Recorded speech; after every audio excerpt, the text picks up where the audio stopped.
Police के farmer ACP वेद भूषण जी भी हमें इस डिबेट में ज्वाइन कर चुके हैं और वो कई मामलों में सघन जांच करता रहे हैं।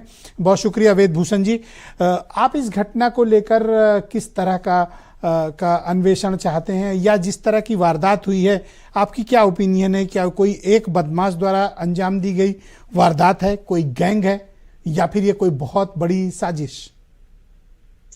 ब्रिजेश जी, जो अभी टेलीविजन पर डिबेट चल रही थी, मुंबई पुलिस को लेकर सवाल, राजनीतिक सवाल पैदा किए जा रहे थे। अभी सुशांत राजपूत केस का भी जिक्र आ रहा था, जिसके बारे में मैंने और आपने बहुत सारी डिबेट की है।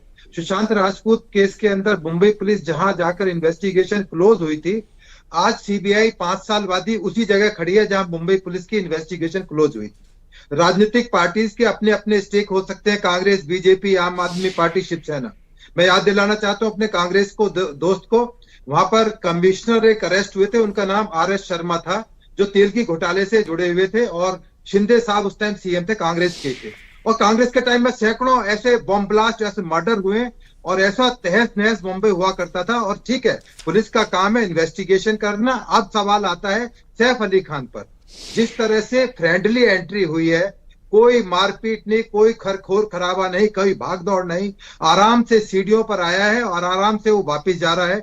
किस तरह से वो चक्कू लेकर एंटर हुआ, पुलिस के लिए वाकई में एक बहुत बड़ा चैलेंज है इस गुत्थी को सुलझाना, क्योंकि इसमें जो पेच है बहुत तरीके से उलझे हुए हैं। एक सवाल है कि क्या चाकू जिससे 6 इंजरीज करी गई, क्या वो पुलिस उसको रिकवर कर पाएगी? जो एक्यूज जिसकी फोटो आप दिखा रहे हैं, या सस्पेक्ट कह सकते हैं, क्या वो अरेस्ट हो जाएगा? कितना टाइम लगेगा? अरेस्ट होगा भी या नहीं होगा? ये जरूर एक सवाल मुंबई पुलिस को कौंधेंगे और परेशान करेंगे।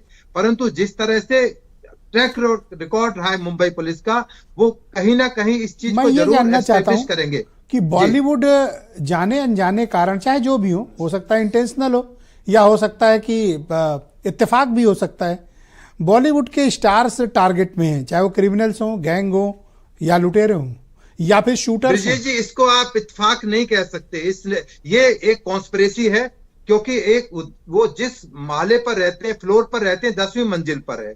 वो हाई प्रोफाइल एरिया है, बांद्रा पुलिस स्टेशन से हार्डली 2 किलोमीटर, और सारे हाई प्रोफाइल लोग रहते हैं उसके अंदर। किस तरह से उसकी एंट्री उस फ्लैट के अंदर ऑड आवर्स में, वो नॉर्मल हालात नहीं थे कि फ्लैट खुला हुआ था, सफाई हो रही थी, नौकर जा रहे थे, आ रहे थे। उनके पहले उस मकान में कुछ रेनोवेशन वर्क हुआ है, तो इन्वेस्टिगेशन अभी बहुत ही शुरुआती स्टेज पर है।